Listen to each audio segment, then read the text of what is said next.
जीवन सुन्दरता हो, प्रशंसा गर्नुहोस्। जीवन सपना हो, महसुस गर्नुहोस्। जीवन चुनौती हो, सामना गर्नुहोस्। जीवन कर्तव्य हो, पूरा गर्नुहोस्। जीवन सङ्घर्ष हो, स्वीकार गर्नुहोस्।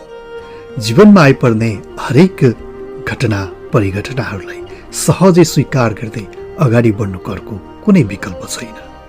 जीवनमा सुखद क्षणहरू पनि आउँछन्, जीवनमा दुःखद क्षणहरू पनि आउँछन्, जीवनमा सधैँभरि सम्झिरहन लायक क्षणहरू पनि आउँछन्, त कहिले नसम्झ्यौँ जस्तो लाग्ने पलहरू पनि बिताउनुपर्छ।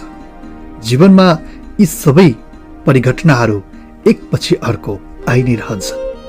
कसैको जीवनमा ढिलो गरी आउला, कसैको जीवनमा चाँडो गरी आउला, तर सफलता र असफलता, सुखद दुःखद, मिलन बिछोड, राम्रा नराम्रा, यी सबै चिजहरू सधैँ रहिरहन्छन्। यो नै जीवन हो, यो नै जीवनको सार हो।